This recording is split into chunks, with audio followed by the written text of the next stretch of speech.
പ്രിയരെ നമസ്കാരം.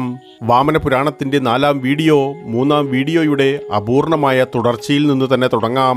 ശിവഭഗവാന്റെ കോപത്തിനിരയായ ബാൽക്കില്യ മുനിമാർ ഭഗവാനെ എങ്ങനെ ശാന്തനാക്കുവാൻ കഴിയുമെന്ന് ബ്രഹ്മാവിനോട് ചോദിക്കുന്നു. നിങ്ങൾ ശിവനെ ശരണം പ്രാപിച്ചാൽ അദ്ദേഹത്താൽ ക്ഷമിക്കപ്പെടുമെന്ന് ബ്രഹ്മാവ് അവർക്ക് ഉറപ്പു നൽകി. ബ്രഹ്മാവും അവർക്കൊപ്പം കൈലാസത്തിലേക്ക് പോകുന്നു. കൈലാസത്തിലെത്തിയ ഉടൻ അഗാധമായ ഭക്തിയോടെ ബ്രഹ്മാവ് ശിവനെ സ്തുതിച്ചു. ഒപ്പം മുനിമാരും ശിവനെ ആരാധിക്കുന്നു. അവരുടെ സ്തുതിഗീതങ്ങളിലും ഭക്തിയിലും ഭഗവാൻ ശിവൻ സന്തുഷ്ടനായി. ഛേദിക്കപ്പെട്ട ലിംഗം സാന്നിഹിത്യ സരോവറിൽ സ്ഥാപിക്കാൻ അദ്ദേഹം മുനിമാരോട് ആവശ്യപ്പെട്ടു. അപ്രകാരം നിങ്ങളുടെ എല്ലാ ആഗ്രഹങ്ങളും സഫലമാകും. ആ ലിംഗം സ്ഥാണു എന്ന പേരിൽ ലോകം മുഴുവൻ പ്രസിദ്ധമാകും. ഈ പുണ്യ തീർത്ഥാടന കേന്ദ്രം സന്ദർശിക്കുന്ന ഒരു ഭക്തൻ തൻ്റെ എല്ലാ പാപങ്ങളിൽ നിന്നും മുക്തനാകുമെന്നും ശിവൻ അവരെ ധരിപ്പിച്ചു. ശിവന്റെ വീണുപോയ ലിംഗത്തിന്റെ സ്ഥാനത്തേക്ക് അവർ മടങ്ങി. അത് ഉയർത്തുവാൻ അവർ പരമാവധി ശ്രമിച്ചെങ്കിലും വിജയിച്ചില്ല. അതിനാൽ അവർ വിഷമത്തോടെ ഒരിക്കൽ കൂടി ബ്രഹ്മാവിടം അഭയം തേടി. അപ്പോൾ ബ്രഹ്മാവ് അവരോട് പറഞ്ഞു, ശിവന്റെ ലിംഗം സ്വന്തം ഇഷ്ടപ്രകാരം വീണതിനാൽ അദ്ദേഹത്തിനല്ലാതെ മറ്റാർക്കും അത് ഉയർത്തുവാൻ കഴിയില്ല. അതിനാൽ മുനിമാർ കൈലാസം ലക്ഷ്യമാക്കി. പക്ഷേ ശിവനെ അവർക്കവിടെ കണ്ടെത്താൻ കഴിഞ്ഞില്ല. അതറിഞ്ഞ ബ്രഹ്മാവ് ആഴമേറിയ ധ്യാനത്തിൽ മുഴുകി. അപ്പോൾ ശിവനെ ആനയുടെ വേഷത്തിൽ കണ്ടു. ബ്രഹ്മാവും ദേവന്മാരും യാത്രക്കിറങ്ങിയപ്പോൾ കയ്യിലെ കമണ്ഡലുവിൽ അമൃത് ഏന്തിയ ഒരു ദേവതയെ കണ്ടു. അവൾ അവർക്ക് അമൃത് പെരുമാറി. അതിൽ ഉന്മേഷഭരിതരായ ശേഷം ശിവൻ എവിടെയാണെന്ന് അറിയുമോ എന്ന് മുനിമാർ അവളോട് ചോദിച്ചു. ശിവൻ ഇപ്പോൾ സാന്നിഹിത്യ സരോവറിന്റെ മധ്യത്തിൽ വസിക്കുന്നുണ്ടെന്ന് ആ ദേവത അവരോട് പറഞ്ഞു. ആ ജലാശയത്തിൽ എത്തിയപ്പോഴവർ ആനയുടെ വേഷത്തിൽ ശിവനെ കണ്ടു. ഞങ്ങളെ സഹായിക്കുവാനും ആഗ്രഹിച്ച സ്ഥലത്ത് തൻ്റെ ലിംഗം സ്ഥാപിക്കുവാനും അവർ ഭഗവാനോട് അഭ്യർത്ഥിച്ചു. ശിവൻ അവരുടെ അഭ്യർത്ഥന ചെവിക്കൊള്ളുന്നു. പിന്നീട് എല്ലാവരും സംയുക്തരായി ശിവന്റെ വീണുപോയ ലിംഗം കിടന്നിടത്തേക്ക് പോയി. ലിംഗം അദ്ദേഹം തുമ്പിക്കൈ കൊണ്ടുയർത്തി സാന്നിഹിത്യ സരോവറിന്റെ പടിഞ്ഞാറ് ഭാഗത്ത് സ്ഥാപിച്ചു. അതിൽ സംതൃപ്തരായ മുനിമാർ ശിവനോട് നന്ദി പറഞ്ഞു. അവരുടെ സ്തുതിയിലും ഭക്തിയിലും സന്തുഷ്ടനായ ശിവൻ ലിംഗത്തെ തൻ്റെ വാസസ്ഥലമാക്കുവാൻ തീരുമാനിച്ചു. പ്രിയരെ, വാമനപുരാണത്തിൻ്റെ 14-ാം അധ്യായത്തിൽ സ്ഥാണുതീർത്ഥത്തിൻ്റെ മഹത്വത്തെക്കുറിച്ചാണ് പരാമർശിക്കുന്നത്. ഈ അധ്യായത്തിൽ 4 ഭാഗങ്ങളുണ്ട്. സനത് കുമാരൻ ബാൽക്കില്യരോട് പറയുന്നു. സാന്നിഹിത്യ സരോവരത്തിൻ്റെ മഹത്വം വിവരിച്ചുകൊണ്ട് ശിവൻ മുനിമാരോട് പറഞ്ഞു, ഈ പുണ്യ തീർത്ഥാടന സ്ഥലം സന്ദർശിക്കാതെ ഒരു ഭക്തന് മോക്ഷം ലഭിക്കില്ല. ഇതുപോലെ സവിശേഷമായ മറ്റൊരു തീർത്ഥവുമില്ല. പൂർണ്ണ ഭക്തിയോടെ ആരാധിക്കുന്ന ഒരു ഭക്തനിൽ എനിക്ക് എളുപ്പത്തിൽ എത്തിച്ചേരുവാനാകും. അത്രയും പ്രത്യാശ നൽകിയതിനു ശേഷം ശിവൻ അപ്രത്യക്ഷനായി. കാലക്രമേണ സ്ഥാണുതീർത്ഥത്തിലേക്ക് തീർത്ഥാടനം നടത്തുന്നതിലൂടെ ലഭിച്ച പുണ്യങ്ങൾ നിമിത്തം സ്വർഗം മനുഷ്യരാൽ നിറഞ്ഞു. ഈയൊരു സംഭവ വികാസത്തിനാൽ അരക്ഷിതാവസ്ഥ ഉണ്ടായതിനെ തുടർന്ന് ദേവന്മാർ വിഷമത്തോടെ ബ്രഹ്മാവിന്റെ സഹായം തേടി. ഇന്ദ്രൻ പരിതാപത്തോടെ പറഞ്ഞു, കാര്യങ്ങൾ ഇങ്ങനെ തുടർന്നാൽ സ്വർഗം മനുഷ്യരാൽ നിയന്ത്രിക്കപ്പെടും. സ്വർഗത്തിൽ നിന്നും പോവുകയല്ലാതെ നമുക്ക് മറ്റു മാർഗമില്ലാതെയാവും. ഇപ്പോൾ ഞങ്ങളെ സംരക്ഷിക്കേണ്ടത് നിങ്ങളുടെ കടമയാണ്. സാന്നിഹിത്യ സരോവരം ചെളിയിനാൽ നിറയ്ക്കാൻ ബ്രഹ്മാവ് ഇന്ദ്രനോട് കൽപ്പിച്ചു. അങ്ങനെ സ്ഥാണുലിംഗം മറഞ്ഞു പോവുകയും ഭക്തർ ഈ പുണ്യസ്ഥലം സന്ദർശിക്കാതിരിക്കുകയും ചെയ്യും. ഇന്ദ്രൻ ഒരു പൊടിക്കാറ്റ് സൃഷ്ടിച്ചതോടെ സാന്നിഹിത്യ സരോവരം ചെളി കൊണ്ട് നിറഞ്ഞു. ആ പ്രക്രിയ ദിവസങ്ങളോളം നീണ്ടു. പക്ഷേ ഭഗവാൻ ശിവൻ സ്ഥാണുലിംഗവും സ്ഥാണുതീർത്ഥവും കൈകളിൽ ഉയർത്തിയതോടെ ഇന്ദ്രന്റെ ലക്ഷ്യം പൂർത്തീകരിക്കുവാനായില്ല. ഈ സംഭവ സമയത്ത് ചില ഋഷിമാർ സാന്നിഹിത്യ സരോവരത്തിന്റെ തീരത്തുണ്ടായിരുന്നു. അവരാ ചെളി അവരുടെ ശരീരത്തിൽ പുരട്ടി. ഇക്കാരണത്തിനാൽ അവർ ബ്രഹ്മലോകത്തേക്കുള്ള യോഗ്യത നേടി. പ്രിയരെ, 14-ാം അധ്യായത്തിന്റെ 2-ാം ഭാഗത്തിൽ മറ്റു പ്രമുഖ ലിംഗങ്ങളെക്കുറിച്ചാണ് പ്രതിപാദിക്കുന്നത്. സനത് കുമാരൻ പറഞ്ഞു, ശുക്രതീർത്ഥം, സോമതീർത്ഥം എന്നീ പുണ്യ തീർത്ഥാടന കേന്ദ്രങ്ങൾ യഥാക്രമം സ്ഥാണുതീർത്ഥത്തിന്റെ വടക്കും തെക്കും ഭാഗത്താണ് സ്ഥിതി ചെയ്യുന്നത്. ദക്ഷതീർത്ഥം അതിന്റെ കിഴക്ക് ഭാഗത്തും സ്കന്ദതീർത്ഥം പടിഞ്ഞാറ് ഭാഗത്തും സ്ഥിതി ചെയ്യുന്നു. ഈ 4 തീർത്ഥാടന കേന്ദ്രങ്ങൾക്കും ഇടയിലാണ് പുണ്യ സ്ഥാണുതീർത്ഥം സ്ഥിതി ചെയ്യുന്നത്. സ്ഥാണുതീർത്ഥത്തിന് സമീപം ഒരു ശിവലിംഗവും ഉമാദേവിയും വസിക്കുന്നു. സ്ഥാണുപാദത്തിന് വടക്ക് ഭാഗത്ത് തക്ഷകൻ സ്ഥാപിച്ച ഒരു മഹാലിംഗവും വിശ്വകർമാവ് സ്ഥാപിച്ച ശിവലിംഗം കിഴക്ക് ഭാഗത്തും സ്ഥാപിച്ചിരിക്കുന്നു. ആ ആൽമരത്തിന്റെ, അതായത് വാദതീർത്ഥത്തിന്റെ അരികിൽ സ്ഥിതി ചെയ്യുന്ന ബദേശ്വർ ലിംഗം ബ്രഹ്മാവ് സ്ഥാപിച്ചതാണ്. സ്ഥാണുലിംഗത്തിന് സമീപമുള്ള മറ്റു ചില പ്രമുഖ ലിംഗങ്ങളാണ് രാവണൻ സ്ഥാപിച്ച ഗോകർണ മഹാലിംഗം, കുമാരേശ്വരൻ, ഹസ്തിപാദേശ്വര ശിവൻ, സിദ്ധേശ്വരലിംഗം, ഹിഭാവതേശ്വരലിംഗം തുടങ്ങിയവ. 14-ാം അധ്യായത്തിലെ 3-ാം വിഭാഗത്തിൽ രാജാവ് വേനനെക്കുറിച്ചും പൃഥുവിൻ്റെ ജനനത്തെക്കുറിച്ചും പ്രതിപാദിക്കുന്നു. തുടർന്ന് മാർക്കണ്ഡേയൻ സ്ഥാണുതീർത്ഥത്തിൻ്റെ മഹത്വത്തെക്കുറിച്ച് വിവരിച്ചു. സൂര്യദേവന്റെ പുത്രനാണ് മനു. മനുവിൻ്റെ ചെറുമകനാണ് വേനൻ. അവൻ ദുഷ്ടനും വേദങ്ങളെ സദാ വിമർശിക്കുന്നവനുമായിരുന്നു. മതമില്ലാത്ത മകനിൽ അതൃപ്തി തോന്നിയ വേനന്റെ പിതാവ് മോക്ഷം നേടാനായി തപസ് ചെയ്യുവാൻ വനത്തിലേക്ക് പോയി. കാലക്രമേണ വേനന്റെ സ്വേച്ഛാധിപത്യം ഭൂമിയിലുടനീളം വ്യാപിച്ചു. വളരെ ചുരുങ്ങിയ സമയത്തിനുള്ളിൽ അദ്ദേഹം മുഴുവൻ ഭൂമിയുടെയും അധിപനായി. അതുമല്ലാതെ എന്നെയല്ലാതെ മറ്റൊരു ദേവനെയും ആരാധിക്കരുതെന്ന് അദ്ദേഹം തന്റെ പ്രജകൾക്ക് കർശനമായി മുന്നറിയിപ്പ് നൽകിയിരുന്നു. അദ്ദേഹത്തിന്റെ മതവിരുദ്ധമായ നടപടിക്രമങ്ങളിൽ കോപാകുലരായ മുനിമാർ വേനന്റെ മനസ്സ് മാറ്റാൻ ശ്രമിച്ചു. എന്നാൽ അവരുടെ ശ്രമങ്ങൾ പാഴായി. ഒടുവിൽ ഗത്യന്തരമില്ലാതെ മുനിമാർ വേനനെ മൃതപ്രായനാക്കി. അനന്തരം വേനന്റെ ഇടതുകൈ തിരുമ്മി. അത് ഒരു കുള്ളൻ അവതരിക്കുന്നതിൽ കലാശിച്ചു. അവൻ ഭരണാധികാരിയാകുവാൻ യോഗ്യനല്ലെന്ന് മുനിമാർ കരുതി. തുടർന്ന് വേനന്റെ വലതുകൈ തിരുമ്മിയപ്പോൾ ആ ശരീരത്തിൽ നിന്നും എല്ലാ ശുഭസൂചനകളുമുള്ള ഒരു ദിവ്യസത്ത പ്രത്യക്ഷപ്പെട്ടു. ദേവന്മാരുടെ സാന്നിധ്യത്തിൽ ഈ ദിവ്യസത്തയെ രാജാവായി കിരീടധാരണം നടത്തുകയും അദ്ദേഹത്തിന് പൃഥു എന്ന് പേരിടുകയും ചെയ്തു. പൃഥു നീതിമാനായ രാജാവാണെന്ന് തെളിയിക്കുകയും പ്രജകൾ അദ്ദേഹത്തിന്റെ ഭരണത്തിൽ സംതൃപ്തരാകുകയും ചെയ്തു. ഒരു ദിവസം നാരദ മഹർഷി പൃഥുവിന്റെ കൊട്ടാരത്തിലെത്തി. ആ അവസരം പ്രയോജനപ്പെടുത്തിക്കൊണ്ട് എൻ്റെ പിതാവിന് എങ്ങനെ പാപങ്ങളിൽ നിന്ന് മോചനം ലഭിക്കുമെന്ന് പൃഥു നാരദനോട് അഭ്യർത്ഥിച്ചു. അദ്ദേഹത്തിന്റെ പിതാവ് ഇപ്പോൾ മ്ലേച്ഛന്മാരുടെ ഇടയിൽ താമസിക്കുന്നുണ്ടെന്നും ക്ഷയം, കുഷ്ഠം തുടങ്ങിയ രോഗങ്ങളാൽ വലയുന്നുവെന്നും നാരദൻ പൃഥുവിനെ അറിയിച്ചു. അദ്ദേഹത്തെ സ്ഥാണുതീർത്ഥത്തിലേക്ക് കൊണ്ടുപോയി വിശുദ്ധ സാന്നിധ്യ സരോവറിൽ സ്നാനം ചെയ്യിച്ചാൽ അദ്ദേഹത്തിന്റെ രോഗങ്ങൾ ഭേദമാകുമെന്ന് നാരദൻ ബോധിപ്പിച്ചു. പൃഥു പിതാവിനെ അന്വേഷിച്ചു പോയപ്പോൾ മ്ലേച്ഛന്മാരുടെ ഇടയിൽ താമസിക്കുന്നതായി കണ്ടെത്തി.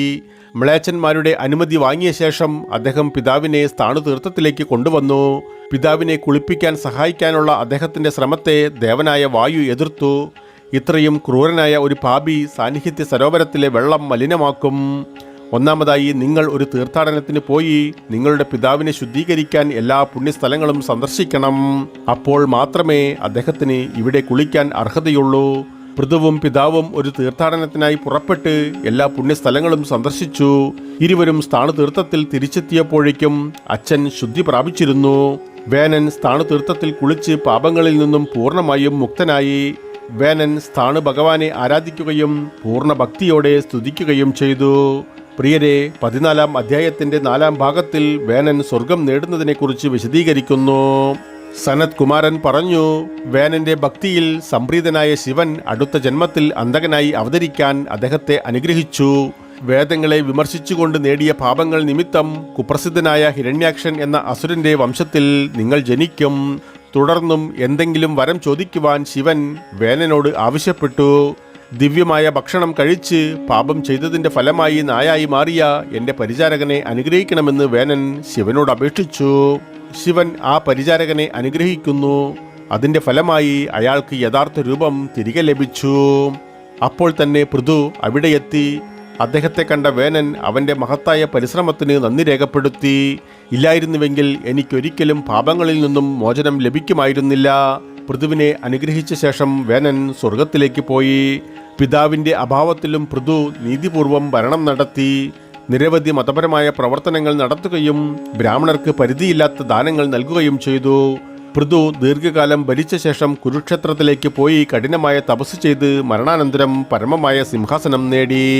പ്രിയരെ, വാമന പുരാണത്തിന്റെ 15-ാം അധ്യായത്തിൽ ബ്രഹ്മേശ്വരന്റെ 4 തലകളുടെ ഉത്ഭവത്തെക്കുറിച്ച് പ്രതിപാദിക്കുന്നു. ജംഗമവും സ്ഥാവരവുമായ എല്ലാ ജീവജാലങ്ങളെയും സൃഷ്ടിച്ചതിന് ശേഷം ബ്രഹ്മാവ് ഒരു സുന്ദരിയായ സ്ത്രീയെ സൃഷ്ടിച്ചു. അവളുടെ സൗന്ദര്യത്തിൽ ആകൃഷ്ടനായ ബ്രഹ്മാവ് അവളുടെ സഹായത്തോടെ സന്താനോൽപാദനം നടത്താൻ ആഗ്രഹം പ്രകടിപ്പിച്ചു.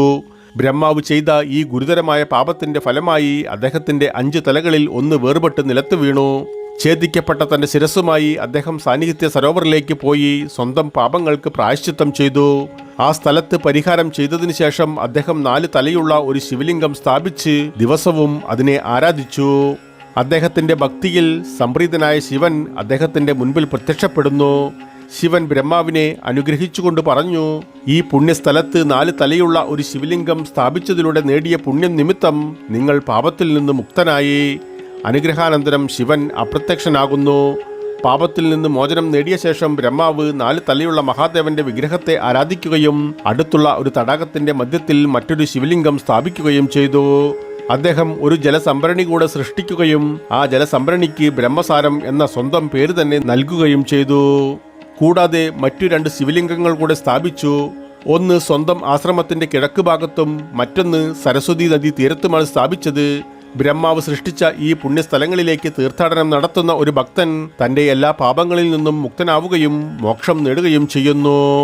വാമന പുരാണത്തിന്റെ 16-ാം ഭാഗത്തിൽ പൃഥുദക് തീർത്ഥത്തെ പരിചയപ്പെടുത്തുന്നു. പൃഥുദക് തീർത്ഥത്തിന്റെ മഹത്വം വിവരിച്ചുകൊണ്ട് മഹാദേവൻ ദേവന്മാരോട് പറഞ്ഞു, സാന്നിഹിത്യ ജലാശയത്തിനടുത്തുള്ള ഈ പുണ്യ തീർത്ഥാടന കേന്ദ്രം നിങ്ങൾ എല്ലാവരും സന്ദർശിക്കണം. ചന്ദ്രനും സൂര്യനും വ്യാഴവും ഒരുമിച്ച് മൃഗശിര നക്ഷത്രത്തിൽ വരുന്ന ദിവസമാണ് അക്ഷയ തൃതീയ. അന്ന് നിങ്ങൾ ആ പുണ്യസ്ഥലത്തേക്ക് പോയി നിങ്ങളുടെ പൂർവികരുടെ ശ്രാദ്ധം അനുഷ്ഠിക്കണം. പൃഥുദകം സ്ഥിതി ചെയ്യുന്ന കുരുക്ഷേത്രത്തിലേക്ക് പോയി അവരോടൊപ്പം ബൃഹസ്പതിയും ഉണ്ടായിരുന്നു. ബൃഹസ്പതി യഥാർത്ഥത്തിൽ വ്യാഴഗ്രഹമായി പുരാണങ്ങൾ പ്രസ്താവിക്കുന്നു. സ്നാനം കഴിഞ്ഞ് മഹാദേവന്റെ നിർദ്ദേശപ്രകാരം ദേവന്മാർ ബൃഹസ്പതിയോട് മൃഗശിര നക്ഷത്രത്തിൽ പ്രവേശിക്കാൻ അഭ്യർത്ഥിച്ചു. ബൃഹസ്പതി അതിന് സമ്മതിക്കുകയും അക്ഷയ തൃതീയ ദിനത്തിൽ സൂര്യചന്ദ്രനോടൊപ്പം മൃഗശിര നക്ഷത്രത്തിൽ പ്രവേശിക്കുകയും ചെയ്തു. തുടർന്ന് എല്ലാ ദേവന്മാരും മരിച്ചുപോയവർക്ക് എള്ള്, തേൻ എന്നിവ ചേർത്ത പിണ്ഡം സമർപ്പിച്ച് ആരാധിച്ചു. അതിൽ പൂർവികർ സന്തുഷ്ടരായിക്കൊണ്ട് മേനയെ ദേവന്മാർക്ക് സമർപ്പിച്ചു. ദേവന്മാർ മേനയെ ഹിമവാന് സമർപ്പിച്ചു. മേനയെ പത്നിയായി ലഭിച്ചതിൽ ഹിമവാനും അതിയായ സന്തോഷം. കാലക്രമേണ അവർക്ക് 3 പെൺമക്കൾ ജനിച്ചു. പ്രിയരെ, വാമനപുരാണം 17-ാം അധ്യായത്തിൽ ഉമയുടെ ജനനത്തെക്കുറിച്ചും ശിവനുമായുള്ള വിവാഹത്തെക്കുറിച്ചുമാണ് വിവരിക്കുന്നത്. ഈ അധ്യായത്തിൽ 10 ഭാഗങ്ങൾ ഉൾപ്പെടുന്നു. അതിലെ ആദ്യ ഭാഗത്തിൽ മേന ഉമയെ പ്രസവിക്കുന്നതുമായി ബന്ധപ്പെട്ട കഥ വിവരിക്കുന്നു.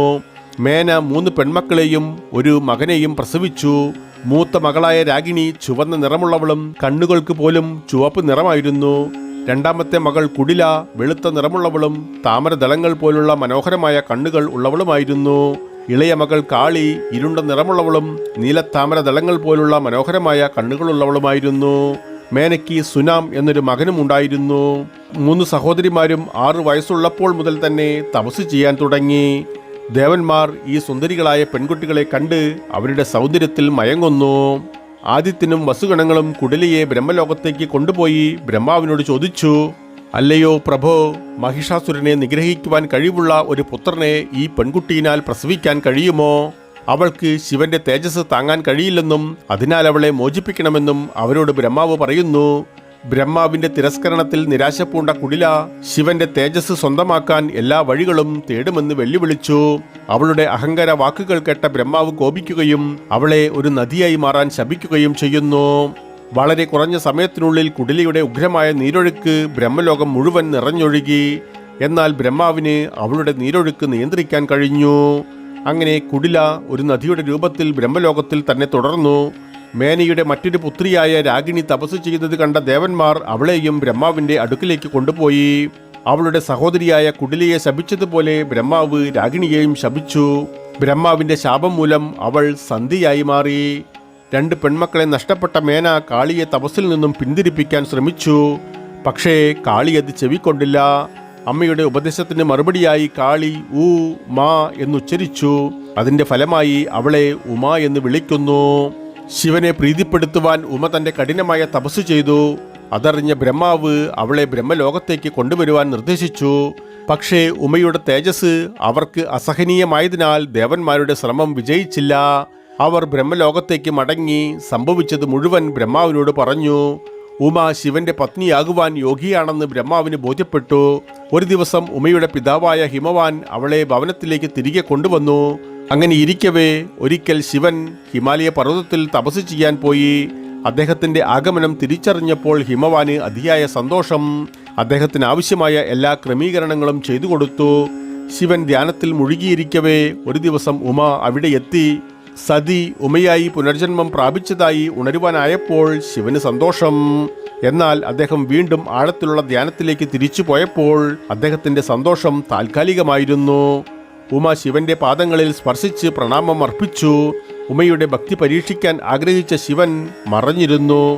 ശിവനെ ഭർത്താവായി സ്വീകരിക്കുക എന്ന ലക്ഷ്യത്തോടെ തപസ് ചെയ്യാൻ ഉമ പിതാവിന്റെ അനുവാദം തേടി. ഹിമവാൻ സമ്മതിക്കുകയും അനുവദിക്കുകയും ചെയ്തു. മണ്ണിനാൽ ഒരു ശിവവിഗ്രഹം നിർമ്മിച്ച ശേഷം അവൾ തപസ് തുടങ്ങി. ആ വിഗ്രഹത്തെ അവൾ പൂർണ്ണ ഭക്തിയോടെ ആരാധിച്ചു. അവളുടെ ഭക്തിയിൽ സന്തുഷ്ടനായ ശിവൻ ഒരു ഭിക്ഷക്കാരന്റെ വേഷത്തിൽ പ്രത്യക്ഷപ്പെടുന്നു. ഉമ അദ്ദേഹത്തെക്കുറിച്ച് അന്വേഷിച്ചപ്പോൾ ഞാൻ പൃഥുതകത്തിലേക്ക് തീർത്ഥാടനം നടത്തുകയാണെന്ന് ശിവൻ അവളോട് പറഞ്ഞു. എൻ്റെ കുട്ടിക്കാലം മുതൽ ഞാൻ ഈ തപസ്സുകളെല്ലാം അനുഷ്ഠിച്ചു വരുന്നു. എന്നാൽ ഇത്രയും ചെറുപ്പത്തിൽ നീ എന്തിനാണ് സ്വയം പീഡിപ്പിക്കുന്നതെന്ന് ശിവൻ ചോദിച്ചു. ഉമയുടെ കൂട്ടുകാരിയായ ലോമപ്രഭയും അവിടെ ഉണ്ടായിരുന്നു. ഉമ തപസ് ചെയ്യുന്നതിൻ്റെ ഉദ്ദേശത്തെക്കുറിച്ച് അവൾ ഭിക്ഷുവിനോട് പറഞ്ഞു. ശിവനെ ഭർത്താവായി ലഭിക്കാൻ അവൾ ആഗ്രഹിക്കുന്നു. ലോമപ്രഭ സത്യം വെളിപ്പെടുത്തി. അത് ശ്രവിച്ച ഭിക്ഷു ഉറക്കെ ചിരിക്കുകയും ശിവനെ കളിയാക്കുകയും ചെയ്തു. ശിവനെ വിവാഹം കഴിക്കുന്നതിൽ നിന്ന് ഉമയെ പിന്തിരിപ്പിക്കാൻ അദ്ദേഹം ശ്രമിച്ചു. ഉമ അങ്ങേയറ്റം കോപാകുലയായി ഭിക്ഷുവിനോട് മിണ്ടാതിരിക്കുവാൻ ആവശ്യപ്പെട്ടു. എന്നാൽ ഭിക്ഷു തൻ്റെ ദുഷ്പ്രവർത്തികൾ തുടർന്നപ്പോൾ അവൾ അവിടെ നിന്നും മാറി നിൽക്കാൻ ശ്രമിച്ചു. അവളുടെ പൂർണ്ണമായ ഭക്തിയിൽ പ്രസാദിച്ച ശിവൻ തൻ്റെ യഥാർത്ഥ രൂപത്തിൽ പ്രത്യക്ഷപ്പെടുന്നു. അദ്ദേഹം ഉറപ്പു നൽകിക്കൊണ്ട് ഉമയെ വീട്ടിലേക്ക് മടങ്ങുവാൻ നിർദ്ദേശിച്ചു. ഞാൻ മുനിമാരെ നിങ്ങളുടെ ഭവനത്തിലേക്ക് വിവാഹാലോചനകളുമായി അയക്കാം. നീ ഇത്ര ആഴമായ ഭക്തിയോടെ ആരാധിച്ചു വരുന്ന വിഗ്രഹം ഭദ്രേശ്വരൻ എന്ന പേരിൽ പ്രശസ്തമാകും. ഉമ സ്വഭവനത്തിലേക്ക് മടങ്ങിയപ്പോൾ ശിവൻ പൃഥുതകത്തിലേക്കുള്ള യാത്ര തുടർന്നു. പ്രിയരെ, 17-ാം അധ്യായത്തിലെ 2-ാം ഭാഗത്തിൽ ശിവൻ അവരെ വിവാഹാലോചനയ്ക്ക് അയക്കുന്നതുമായി ബന്ധപ്പെട്ടതാണ്. പൃഥുതക് തീർത്ഥദർശനം നടത്തിയ ശേഷം ശിവൻ തൻ്റെ വാസസ്ഥലത്തേക്ക് മടങ്ങി. ആ സമയത്ത് അദ്ദേഹം മന്ദരാജൽ പർവ്വതത്തിലാണ് താമസിച്ചിരുന്നത്. ശിവന്റെ ധ്യാനത്തിന് ശേഷം സപ്തഋഷികൾ ആഗതരായി. ഔപചാരിക വന്ദനത്തിന് ശേഷം ശിവൻ മുനിമാരോട് തൻ്റെ പൂർവ്വ പത്നി സതി ഉമയായി പുനർജന്മം എടുത്തിരിക്കുന്നതായി പറയുന്നു. നിങ്ങൾ എല്ലാവരും ഹിമവാന്റെ അടുക്കൽ പോയി അദ്ദേഹത്തിൻ്റെ മകളെ എനിക്ക് വിവാഹം കഴിച്ചു നൽകുവാൻ അഭ്യർത്ഥിക്കണം. സപ്തഋഷികൾ അദ്ദേഹത്തിൻ്റെ നിർദ്ദേശങ്ങൾ പാലിച്ചു.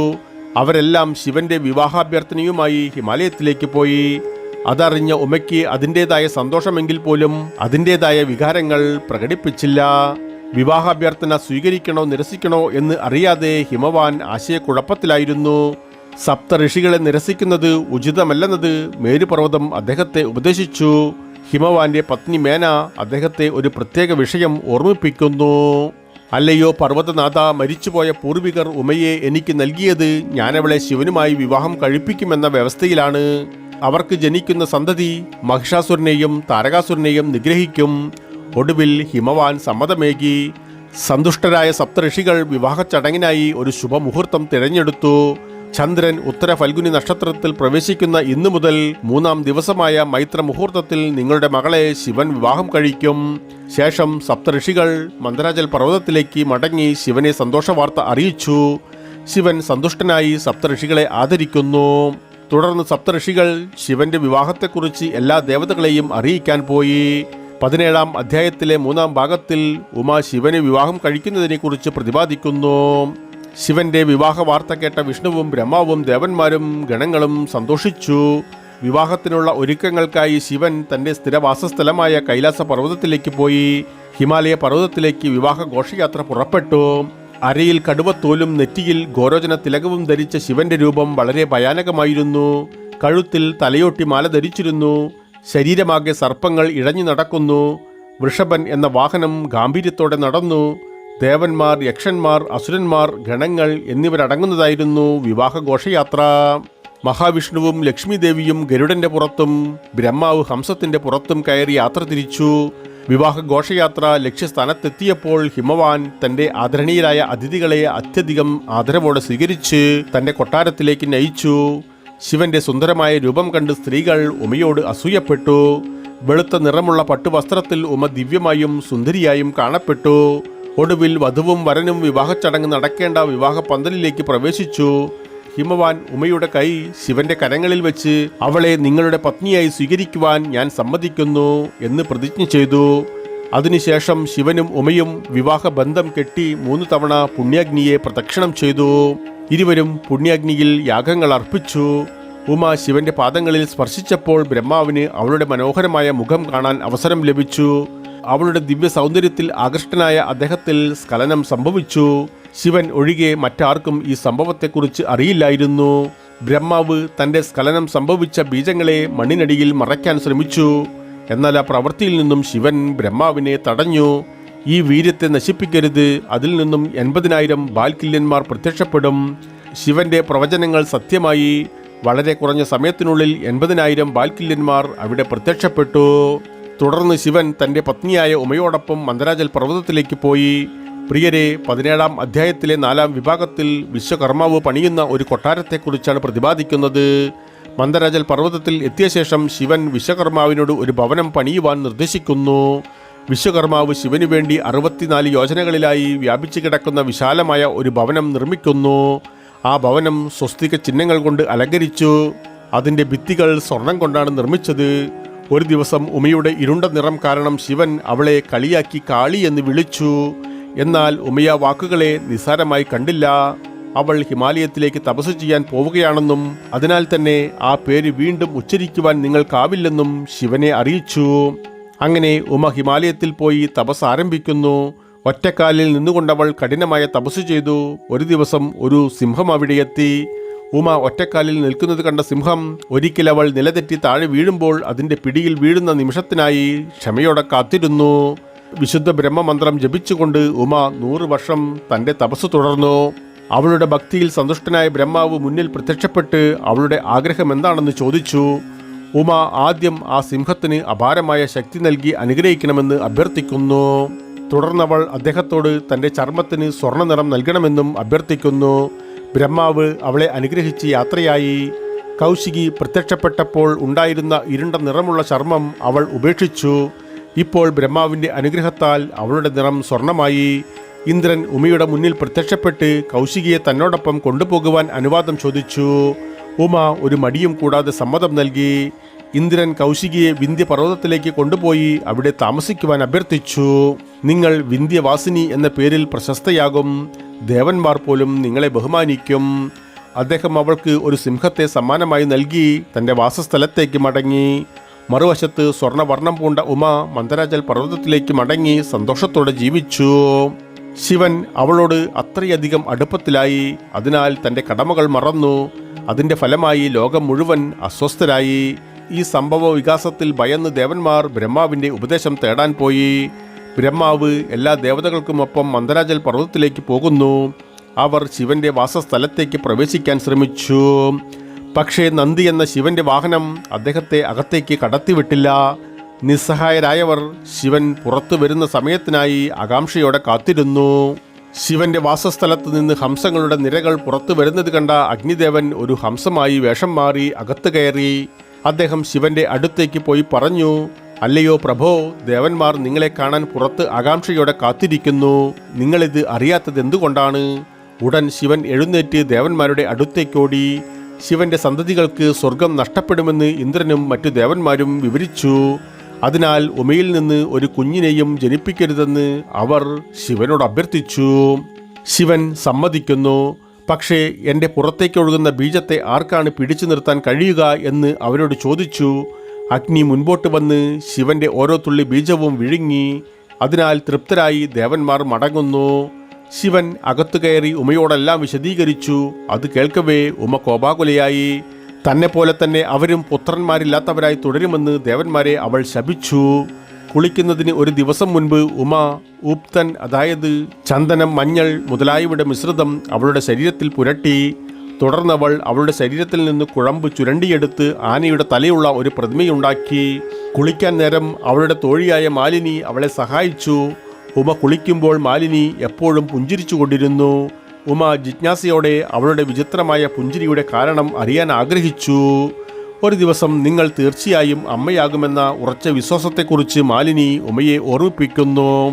ദേവന്മാർ അവളുടെ ഭർത്താവായ ശിവനെ ഗർഭം ധരിക്കുന്നതിൽ നിന്നും വിലക്കിയതിനാൽ അത് അസാധ്യമാണെന്ന് ഉമ അവളോട് പറഞ്ഞു.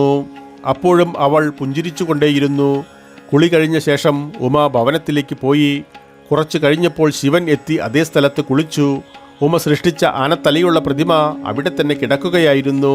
പെട്ടെന്ന് പ്രതിമയ്ക്ക് ജീവൻ പ്രാപിക്കുകയും തുമ്പിക്കൈയിലൂടെ ഒരു മൂളൽ ശബ്ദം പുറപ്പെടുവിക്കുകയും ചെയ്തു. ശിവൻ സന്തോഷത്തോടെ അവനെ ഉമയുടെ അടുത്തേക്ക് കൊണ്ടുപോയി. നിന്റെ മകനെ നോക്കൂ. ആനത്തലയുള്ള പ്രതിമയെ ജീവനോടെ കണ്ടപ്പോൾ ഉമ അത്ഭുതപ്പെട്ടു. സ്നേഹപൂർവ്വം അവനെ ആലിംഗനം ചെയ്തു. നിന്റെ പുത്രൻ വിനായകൻ എന്ന പേരിൽ പ്രശസ്തനാകും. ലോകം മുഴുവൻ അവനെ ആരാധിക്കും. തുടർന്ന് ശിവൻ കുട്ടിയുടെ സംരക്ഷണ ചുമതല ഘടോദരനെ ഏൽപ്പിച്ചു. അങ്ങനെ ശിവനും ഉമയും സന്തോഷത്തോടെ ജീവിച്ചു. അതേ ഉമ പിന്നീട് കാർത്യായനി ദേവിയായി അവതാരമെടുത്ത് ശുംഭൻ നിശുംഭൻ എന്നീ അസുരന്മാരെ നിഗ്രഹിച്ചു. പ്രിയരെ, വാമനപുരാണത്തിൻ്റെ 17-ാം അധ്യായത്തിലെ 6-ാം ഭാഗം മുതൽ ബാക്കി അടുത്ത വീഡിയോയിൽ പ്രതിപാദിക്കാം. ഇപ്പോൾ നന്ദി, നമസ്കാരം.